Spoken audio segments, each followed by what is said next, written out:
When looking up how to make money on the OSRS, you probably see quite a few things that require quite high skill levels. Some skills that you've probably barely touched. If that sounds like you, then this video is for you. You might be at the free to play stage or trying to scrape together your first bond, or maybe you're a new member or someone that's a bit further along but never focused on their in-game income. Pretty funny to say out loud, in-game income. But yeah, regardless of where you are, there'll be a few things in here for you. So starting off free to play, if you're here then you probably know how it goes. Your options are limited, your GP rates aren't really good, or you're probably trying to do whatever you can to get the money for a bond, or just to stop that feeling of feeling so broke all the time. So your main goal should just be getting your first bit of money and moving on.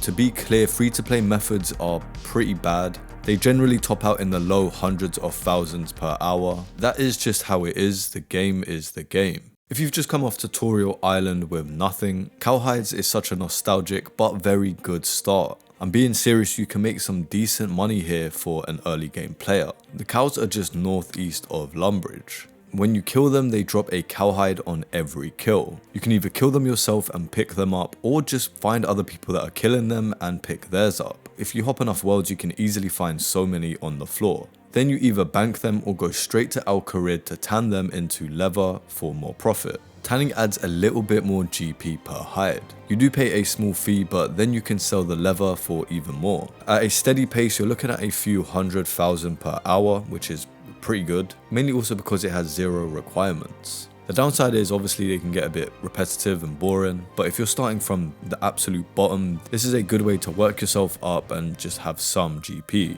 Before doing that or after doing that, you can go straight to the stronghold of security. This is under Barbarian Village and it also has no requirements. You go through floor by floor answering questions, and at the end you get a choice between boots, but more importantly you get 10,000 GP. Nothing crazy, but this also takes like 10 to 20 minutes, so you might as well do it.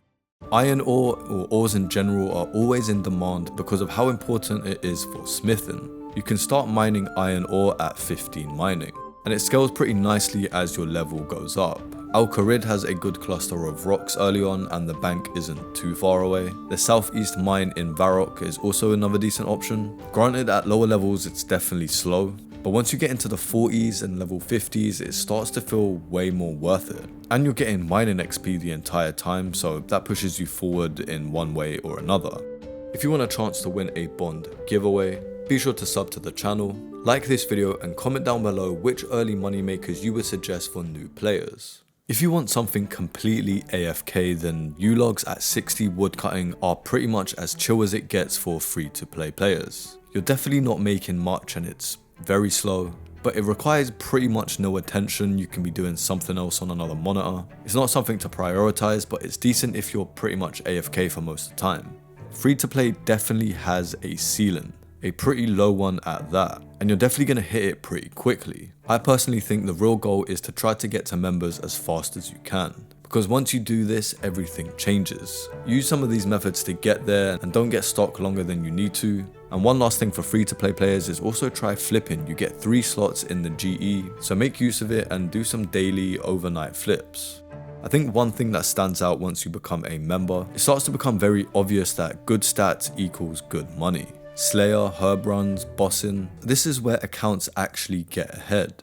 Shopscaping is something that's super simple. Some shops sell items cheaper than the GE price. You buy them from the shop, sell them to the GE and keep the difference. Nails from the sawmill operator are a classic example. Steel nails have a better margin but lower stock. Bronze nails are more consistent but obviously way cheaper. You can buy, hop worlds, sell, repeat. It's definitely not glamorous, but it's something. You can do the same thing with the iron ore from the blast furnace, but there's definitely more competition here, so bear that in mind. Herb runs is probably the most important method, maybe in the entire video. Herb runs are basically passive income. You plant it, you log off or do something else and you come back later. And that's when you collect the profit. You can start at level 9 farming, but the real jump is at level 32 farming when you unlock Renars. That's where it starts to feel like proper money from farming. By default you have a few patches, Falador, Catherby, Ardone, Hosidius, and every extra patch you unlock unlocks more profit. Using Ultra Compost every time massively improves your yield. Magic Secutors are also great as they give a 10% boost which adds up over time. And you can store your tools with the cute little leprechaun next to all the patches. Birdhouse runs are pretty much the same thing but the hunter version. They're quick, repeatable, and pretty decent profit for the amount of time you spend. Once you unlock Fossil Island, you can set up birdhouses. You come back after 50 minutes and you collect the nests. Each run literally takes like a minute or two. The money mainly comes from the nest seeds and rings, and the GP per hour is high because of how much time you actually spend per hour. And you also get a nice passive hunter XP, which makes it nice for the long-term gains. When you unlock it, you can start to clean grimy herbs. It's pretty simple, you buy the grimy herbs, clean them down, and then sell them back. There's not much to it, so obviously the profit isn't going to be crazy good. This one scales with how fast you're willing to click. The more effort obviously equals the more GP, but just be aware of GE limits as you'll probably hit them pretty quickly if you're doing this a lot. For teletabs, you don't need your own house. You just need to go to a world like 330 and go to someone else's. You buy soft clay, unnote it with the guy that's standing outside the portal. It's a pretty simple loop, consistent money, and pretty decent magic XP. The furnace in Edgeville is one of the best because of how close it is to the bank. At 45 crafting, you can make red topaz amulets. They're a solid mix of GP and XP. Lower levels can definitely do this, but just with smaller margins. It's steady, reliable, and levels up your crafting at the same time, which is definitely useful later on.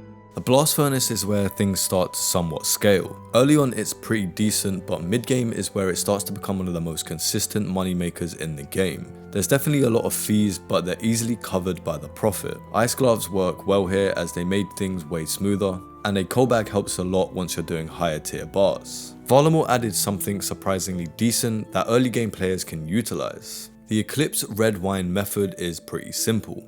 You pick it up, hop worlds, and sell it to the shop for a fixed GP rate. No GE reliance, so you're not getting taxed, which makes it more consistent. The beer method is also pretty similar, buy cheap, sell high on the GE. It's nothing complicated, just take advantage of the price difference between the GE and shops.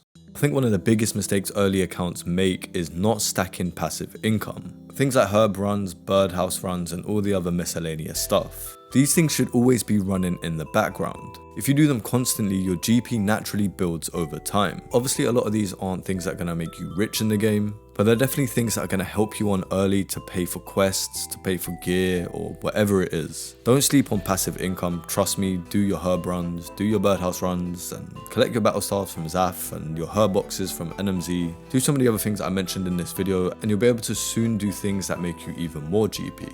Thank you for watching the video. If you're interested in OSRS content, then one of these videos on screen might interest you. I hope you're having a good day, and until the next one, peace.